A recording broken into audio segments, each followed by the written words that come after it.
is my helper, Elaine, and we're going to show you what's in the art kits. Today we're going to show you what's in the clay art kits.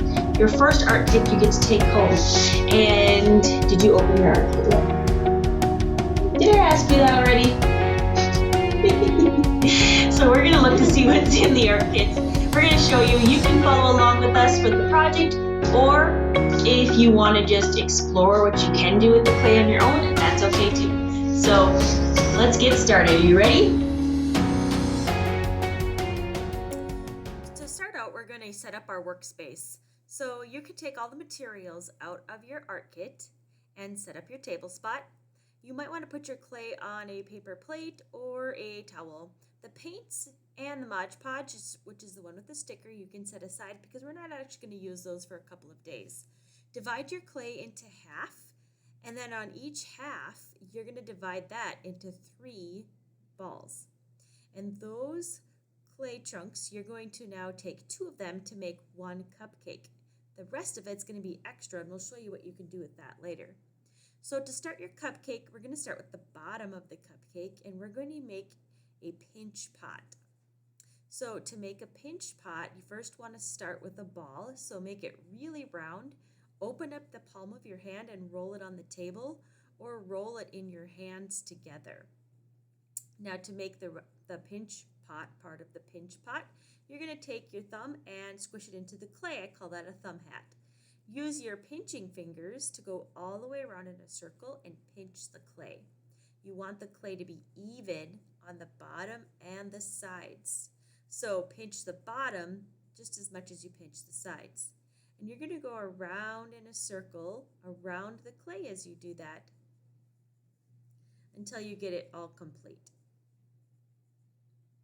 Sometimes it takes a little bit of practice. Sometimes if your hands are really small, you might need someone to help you.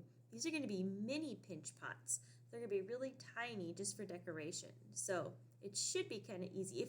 If you mess up, go ahead and just roll that clay back into a ball and try it again. Now we want the cupcakes to sit flat on the table. So when you're done with your pinch pot, go ahead and tap it gently. Hold it so it doesn't lose its shape on all of the sides, but just tap it until the bottom goes flat. Now if you want some texture on the sides, you can do a couple of different things. You can carve with a toothpick, or you can press.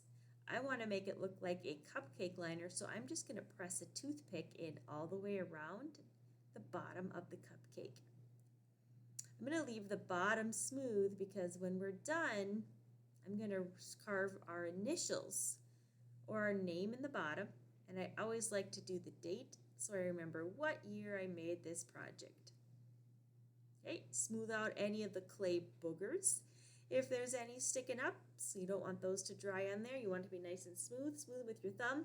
The water dish is there just to help you. You don't want to use too much water with this clay because it'll just get really slimy. It's just there if you need a little bit. Now we're going to make the top. The coil is actually the hardest part of this. So if you don't want to make a coil, you can just make another pinch pot for the top and make it a little bit bigger and hang over the sides. We're going to try the coil. Now you can see this is going to take us a lot of teamwork here. She wants to try and twist it. To start the coil, we're going to start to roll a snake. But then after we've gone around once or twice, you kind of have to roll the coil up a little bit so that it makes a 3D shape. Now that can be really tricky. So again, I'll show you how we do it. We roll our coil. When I'm rolling the coil, I'm using my whole hand to roll the coil. And I'm moving my hands outwards as I roll so the clay doesn't get thin in one spot. And then roll the coil up. I like to take my thumbs on the inside and smooth that clay out on the inside so it really sticks together. If you see any daylight through the coils, smush those coils together on the inside. Now if you want a cherry on top of your cupcake or any sprinkles or extra details, you have to make them out of the rest of your clay. And then we have to do a special trick to get it to stick. I didn't do this to one of my cupcakes, and you can see it kind of fell apart. So roll a ball with the palm of your hand, and now we're going to do what's called score and slip.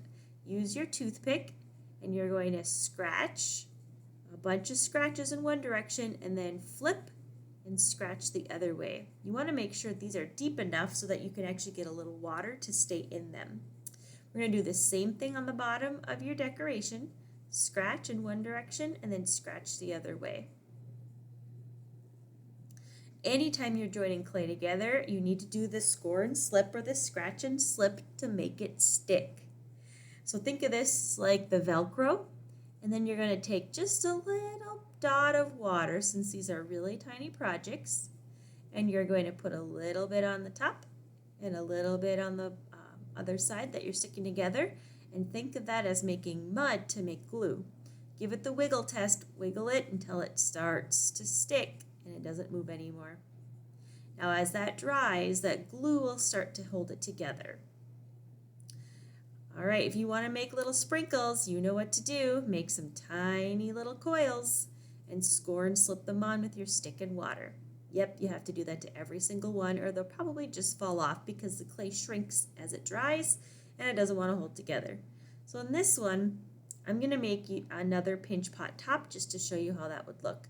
You can shape it with your fingers if you want to make it look kind of fancy. You can make an extra one on top to make it look like there's many layers of frosting. Of course, these are your cupcakes. You can do it however you want. Okay, and you're going to let those sit to dry, and these have to dry for at least 2 days.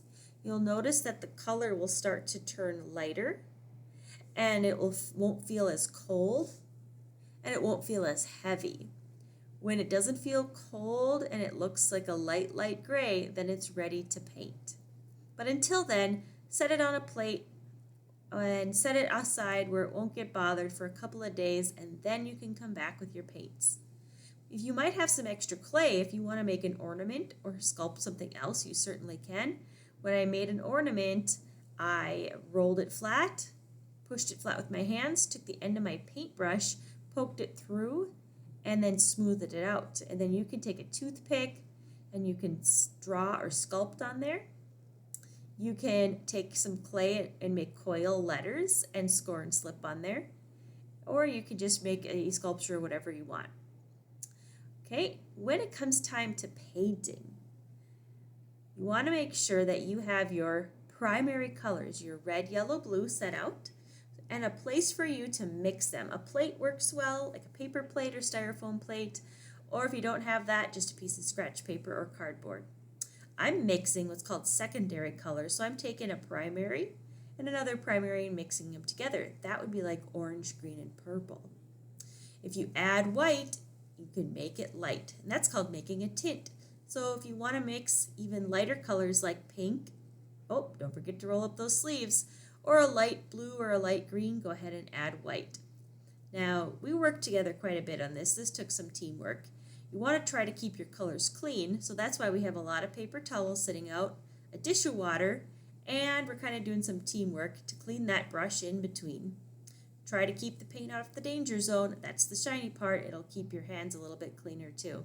Well, kind of, sort of. All right, yep, wipe the brush in between, and remember, if it starts to drip, wipe it on the lip, not these lips, and most importantly, have fun with this part. You can make your cupcake really, really bright, or if you want to make brown, guess what? You don't have it, but you can mix it. If you mix all the colors on your plate, you can get a brown color. If you want bright colors, try and keep your paint nice and clean and your brush nice and clean in between mixing. You don't have to paint the bottom of the cupcake, but if you want to, you certainly can. It might stick to the plate a little bit, but that's all right. It's a sculpture, so don't forget to paint the insides and turn your sculpture all the way around and look at it and see if you haven't missed any spots or you want to add any more details. When your paint's dry, you can add polka dots, stripes, zigzags, whatever you want. Now, my cupcake here on this one didn't score and slip together. So once the paint is dry, I'll show you a trick. If something falls off while it's drying, don't worry, save the part. And when they're completely dry, you can use the Mod Podge, which is like glue, to stick it back together. So right now I'm using the Mod Podge, which is the white container with the circle sticker on it, and I'm going to glue the pieces on top. The Mod Podge also acts like a sealer and makes the clay shiny to protect it. When you're all done, let that dry. It'll dry clear and shiny, and voila, you have your masterpiece. Have someone help you put the lids back on the paints. Sort everything so it's all set out to dry on one spot. And wash your brush really well. A little soap wouldn't hurt. And clean up. I can't wait to see what you create.